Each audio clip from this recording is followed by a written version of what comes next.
this is the myth of the Faceless Owl.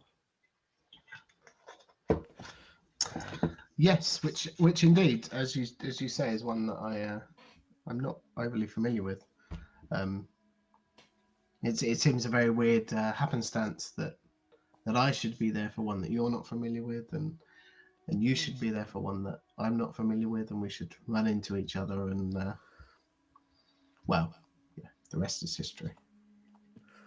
I think so. What I really appreciated most about this was that once I told you about it, and once I started sharing my research and all the proof that I've gathered, you really took to it like a duck to water, I'd say.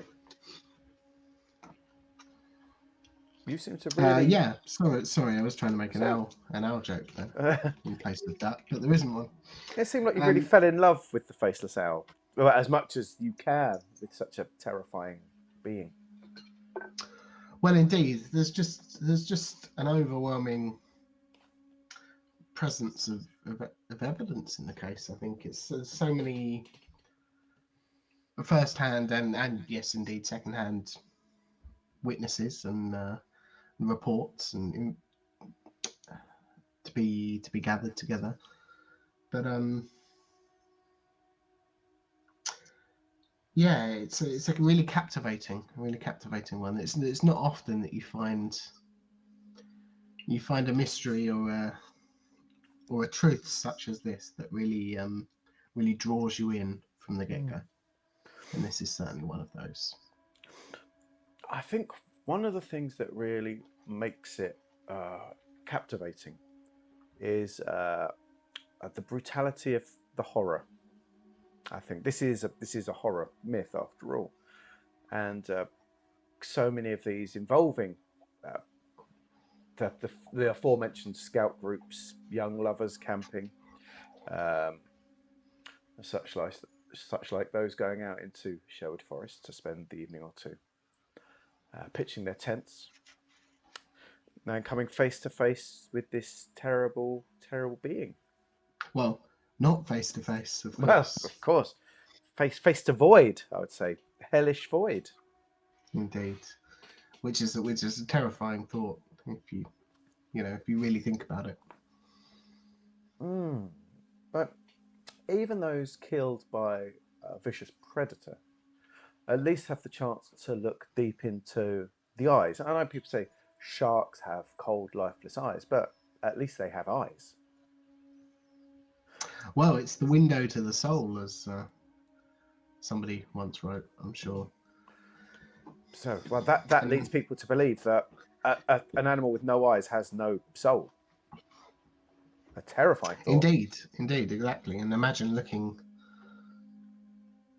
into the void of where those eyes should be of the person or the beast that's just about to finish you off. It doesn't bear thinking about. It's a must be a truly harrowing experience.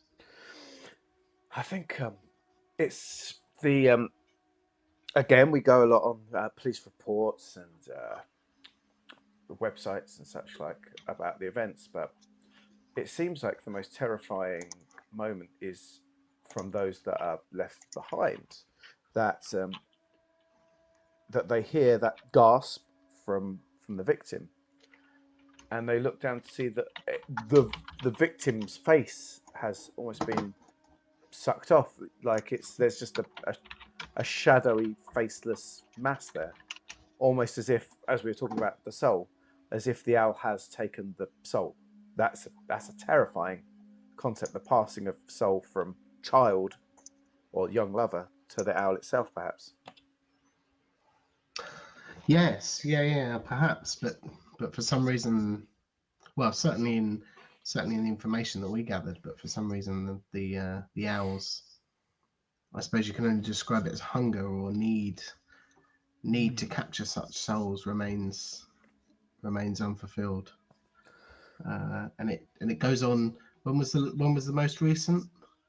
It's Uh, been going. I mean, it still goes on to this day, I believe, doesn't it? It's the most recent was 2020. It was it was a couple that went out during COVID lockdown. Of course, it was just as if you remember, we were allowed to take an hour's walk or so and so every day, and then it slowly lifted over the second half of the summer, Mm. and a lot of people went out camping, didn't they? And for me, it was that terrifying tale of the young wife who woke up in the night to see her husband not in bed. She heard an owl, a strange, a very strange owl call. She knew it was an owl, but it just sounded demonic, otherworldly almost. And her husband not there. And when she went out and just saw her husband stood in his underclothes, just gazing towards a tree. But then when she walked around to the front of him to put him back to bed, it was almost as if the face was gone. She couldn't explain it. Terrifying, absolutely horrifying thought. Of course, you have a different favourite tale, haven't you? One from longer ago, if I remember correctly. Yes, indeed. I mean, it's a different tale, but it shares much of the same undertones. I believe the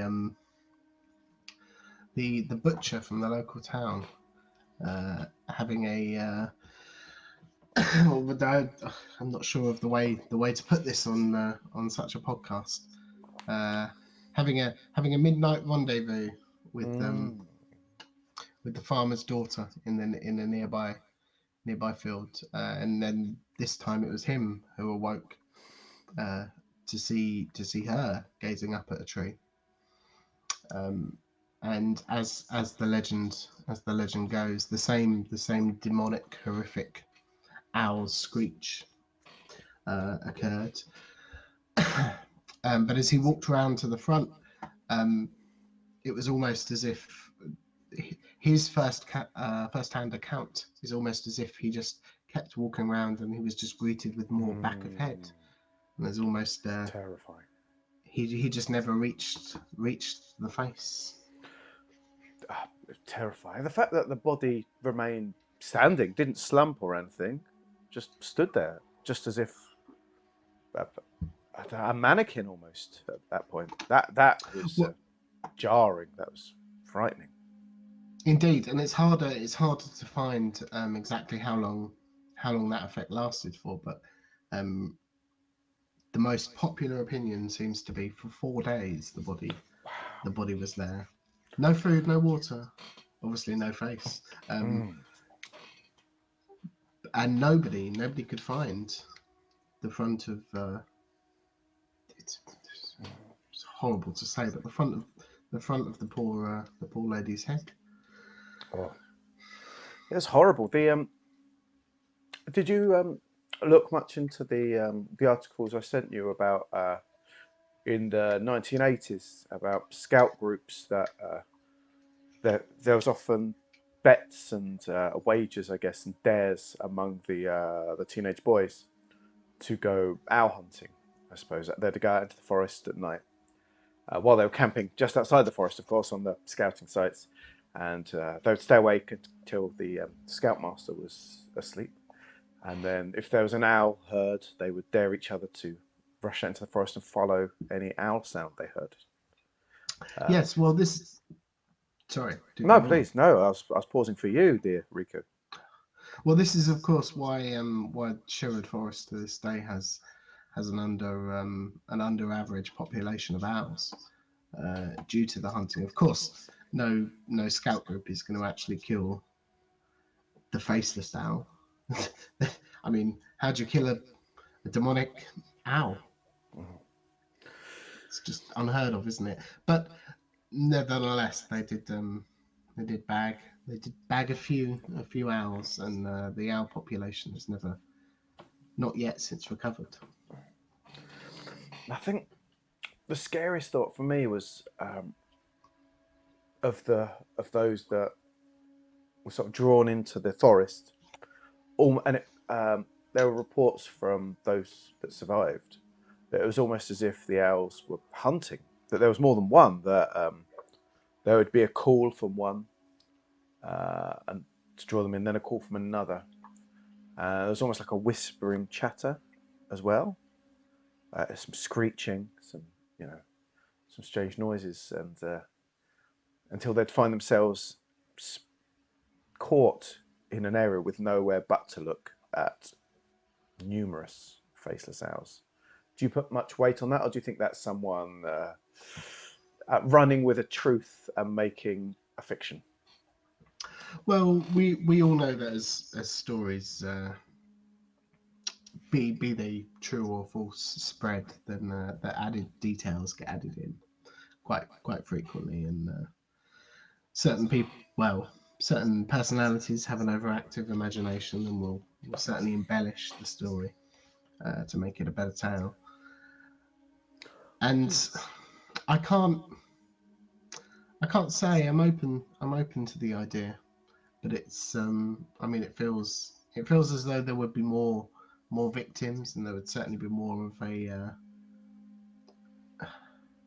more interest from the local police or higher up officials if there were that sort of number of victims going missing, or that worse, being found with no face.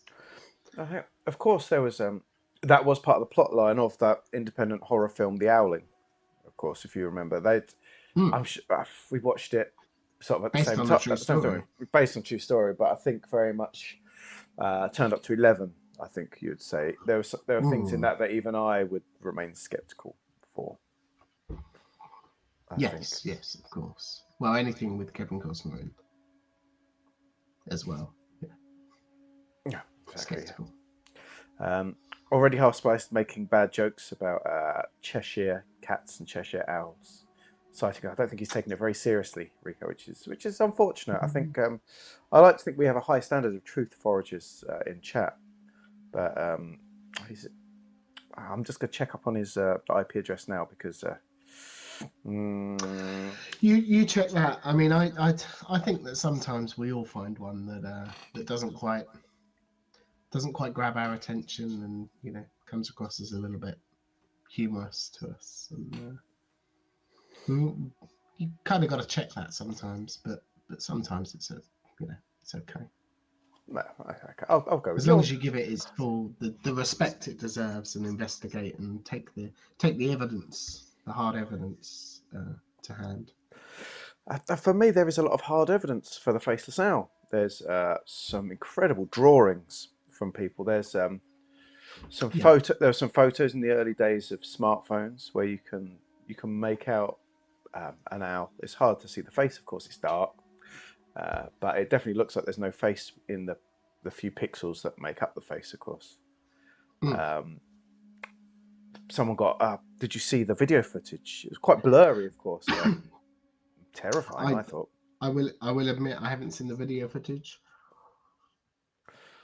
I have seen the wildlife reports of the increased number of droppings in a certain area, often around where victims have been found, and of course we all know the depleted number of the owl population is depleted in Sherwood Forest, and so there is no real explanation other than some other kind of subspecies or subbreed of perhaps demonic owl, to my mind, at any rate. I think there's a lot going for this. The Faceless Owl is has haunted me in my dreams. It must be said, and I sleep with windows closed and curtains well and truly pulled, of course, and shutters over. But I can still hear the outside, and there's been nights when I have heard owls hooting outside my bedroom, and it has sent a chill down my spine. That one night that we were sat talking at yours, and we heard an owl, 2 owls outside, was a terrifying moment. Rico, has the tale of the Faceless Owl affected you long term? It has, and ever since that night, I in fact I went to a rescue animal place, and I was going to mention it earlier as we were talking about foxes, but in fact I adopted a fox, and they're now he's now my my companion in my LV, just in case such a demonic owl should appear. It's important to take, measures just in case. I think so. I think so. And I think you can't be too careful when it comes to such things. But I think I'm going to play the important music, and we will do the most important part of the session. Bear with me.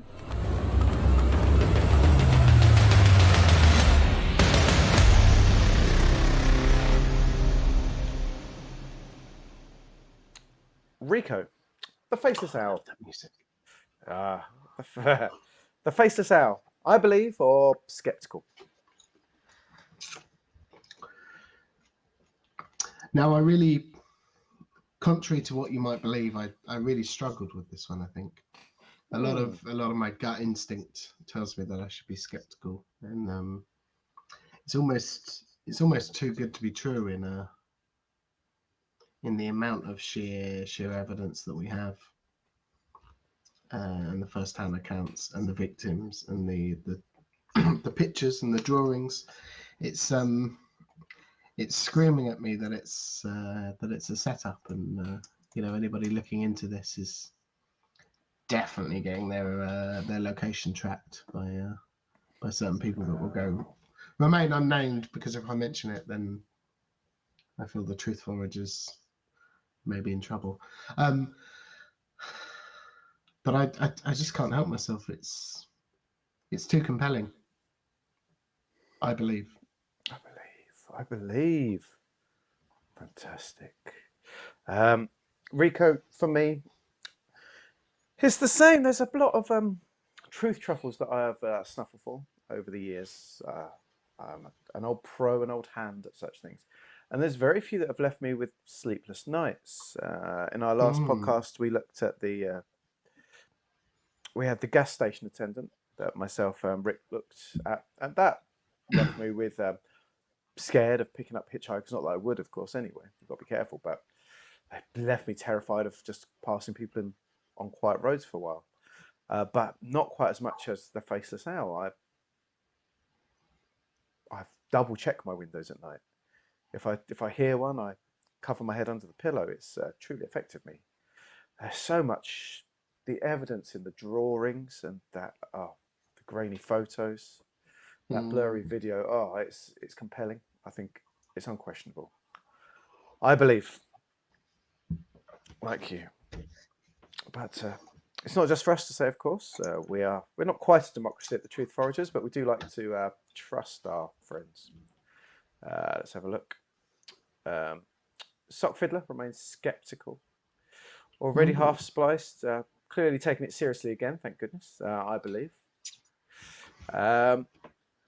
I knew you'd come through for us. Realm of Russ, I believe.